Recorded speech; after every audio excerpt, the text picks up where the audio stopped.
8월 4일 주일 예배를 드리겠습니다. 성경 말씀을 읽겠습니다. 마가복음 15장 21절에서 32절 말씀입니다.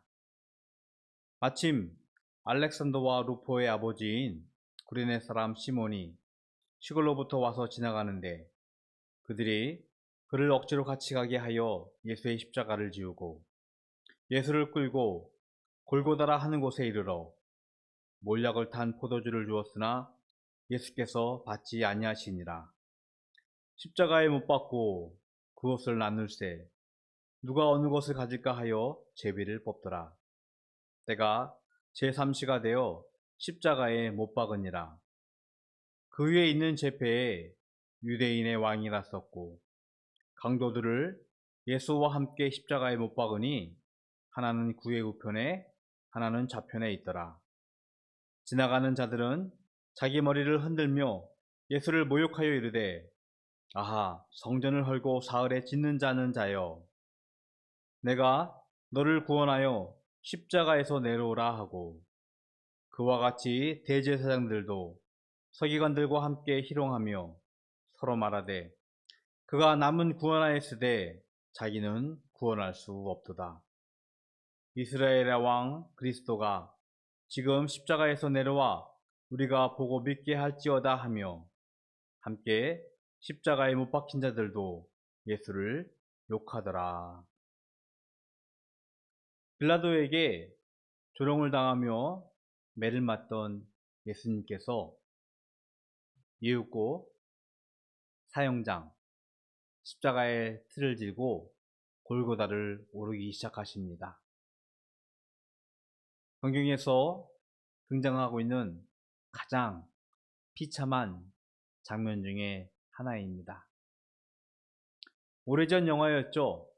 패션 오브 크라이스트라는 그 장면에서 이 장면을 묘사하는 것이 얼마나 끔찍했고 얼마나 잔인했는지 영화 보는 이들을 제안하기도 했던 그런 기억이 있습니다.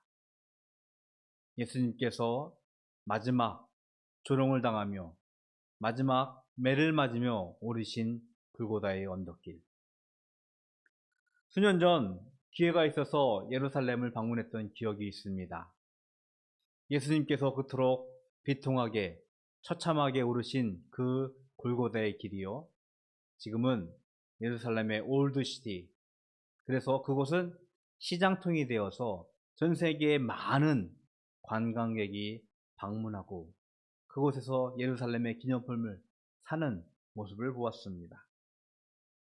물론 2000년 전에 사건이었고 어쩌면 세상은 자기와 상관없는 사건이기 때문에 그것에 서로 물건을 사고 팔면서 살아가고 있는 현장이지만 예수님이 오르신 골고다라는 그 언덕길이라 라고 들었을 때 마음은 조금 이상했습니다. 마침내 빌라도의 조롱 그리고 군중의 외침으로 예수님은 십자가의 사형틀을 들고 골고다 길을 오르셨죠. 오늘 이 본문을 통해서 예수님의 십자가를 바라보는 몇 부류의 사람들을 좀 생각해 보려고 합니다. 첫 번째는요, 우연찮게 그 예수님의 십자가를 지고 간 구레네 사람 시몬입니다. 채찍과 조롱, 너무나 힘들고 고통스러움을 지나갔기에 자신의 몸을 죽여야 할 그 십자가의 틀을 들고 가지 못하는 예수님을 보면서 로마 병정들이 지나가던 구레네 사람 시몬에게 그 십자가를 지고 가도록 강압했습니다. 오늘 본문에서는 알렉산더와 루포의 아버지라고 그리고 구레네라는 지금의 아프리카 북동부쯤에 위치한 지역의 사람 시몬을 소개하고 있습니다. 아마 성경학자들은 이를 디아스포라 유대인이라고 생각하면서 유월절 기간 예루살렘을 방문한 유대인이 아니었을까라고 추측을 해보는데요. 루포라는 사람은 로마서 16장 13절에서 한 번 더 등장을 하게 되어집니다.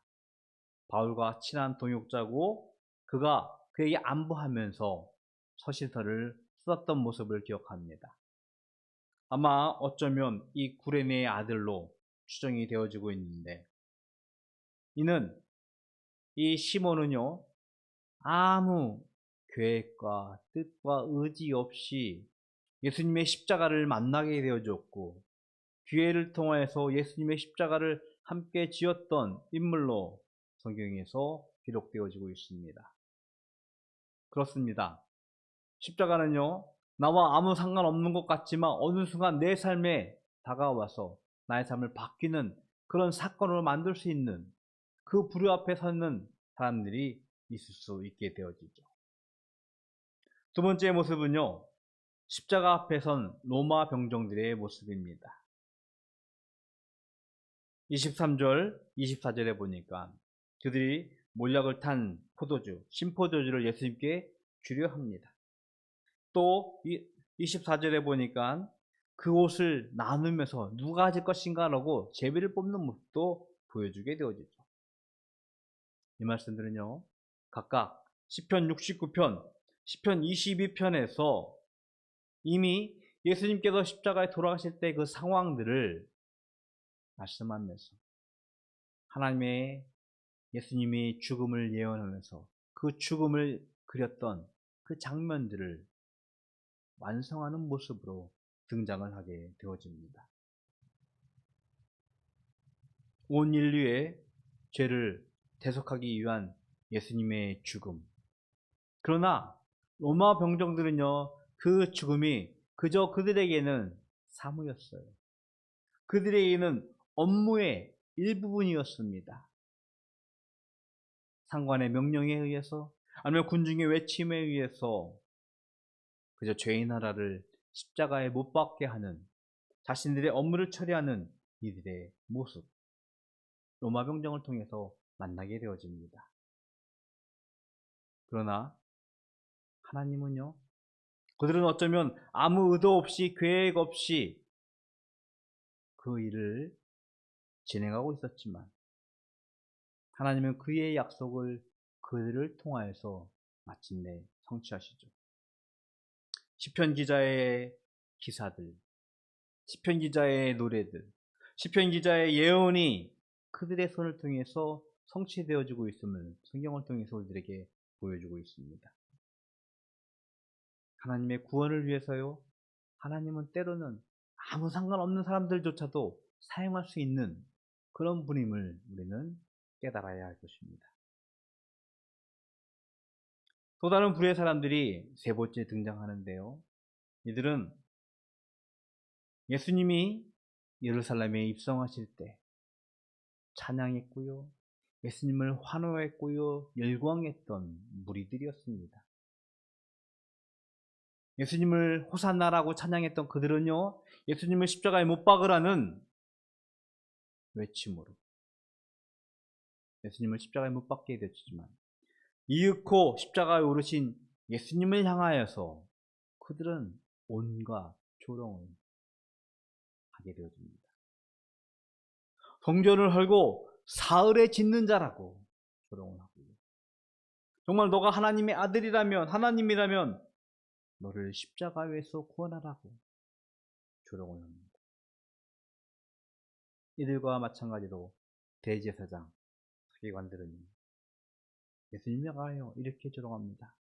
남은 구원하였지만 자신은 구원하지 못하는구나 라고 하면서 조롱을 하는 모습을 보게 되어집니다. 세상의 많은 이들이 그 예수님의 삶을 바라보면서 그의 가치, 그의 의미는 평가하는데 정말로 하나님의 아들로서 생명을 구원할 자라고 오신 그 예수님은 인정하지 않고자 하는 모습이 세상의 모습들이죠. 하나님의 아들이 어떻게 저럴 수 있어? 정말로 그 예수가 하나님의 아들이라면 이렇게 속절없이 죽음을 맞이할 수 없어. 하나님의 아들이 정말 살아계시다면 이 세상이 왜 이토록 불공평하고 힘들어? 라고 하면서 조롱을 하는 이들을 우리는 쉽게 만나게 되어집니다. 빌라도는요, 예수님을 십자가에 못 박으면서 그 십자가 위에 죄패를, 명패를 달게 되어집니다. 그가 조롱했듯이 유대인의 왕이라고 기록을 하고 있습니다. 마가복음에서는 이렇게 단순하게 표현을 하고 있지만 요한복음에서는요, 이 유대인의 왕이라는 죄패가 하나는 히브리어, 헬라어, 로마어 세 가지 문자로 기록되어 있다고 자세하게 기록을 하고 있습니다. 히브리어, 종교적인 왕을 의미합니다. 헬라어, 문화적인 의미, 그리고 로마어, 정치적인 의미. 비단 예수님은 우리의 생명을 구원하기 위해 오셨지만 단순히 종교적인 의미가 아니라 우리 삶 전반에 거쳐서 진정한 왕이 되심을 아이러니하게 빌라도는 고백하면서 유대인의 왕이라고 예수님을 십자가에 못 박게 되어진 것입니다. 예수님을 조롱한 이들은 하나 더 있었습니다. 오늘 성경에서는 강도들이라고 표현하고 있는데요, 예수님과 함께 십자가에 못 박으면서 예수님을 욕합니다. 저가 생애 동안 그토록 하나님의 말씀을 가르치며 생명을 구원한 것 같은데 정작 자신은 구원하지 못하는구나 하면서 조롱하고 욕하던 강도들의 모습을 보게 되어집니다. 다른 성경에서는요, 그 강도 하나가 예수님께 구원을, 생명을 요구하죠. 예수님은 그에게 나와 함께 낙원에 있을 것이라는 마지막 구원을 선포하십니다. 구원은 인간의 공적이 아니라 우리의 믿음의 고백인 줄로 믿습니다. 십자가 위 앞에서 여러 가지 모습을 취했던 이들의 모습, 언급결에 그 십자가 자신의 삶에 와서 자신의 삶을 바꾸게 되어졌던 구레네 사람 시몬, 그저 자신의 업무를 보듯이 십자가 위에서 예수님을 못 박았던 로마 병정들의 모습, 한때는 그를 열광했지만 그에게 실망하고 자신의 유익이 되어지지 않자 등을 돌리고 그를 조롱하고 욕하던 무리들의 모습. 과연 우리는 예수님의 십자가를 어떻게 대하고 있을까요? 한 해에 자살하는 인구들이 굉장히 많다고 합니다. 말씀을 준비하면서 통계를 좀 살펴봤더니 최근 통계가 22년 통계였더라고요. 2022년. 한동안 좀 숫자가 늘다가 좀 줄었다고 합니다. 그런데도 불구하고 10만 명당 25.2명, 한 해에 12,900명 정도가 자살을 한다고 합니다. 너무나 끔찍한 수치입니다.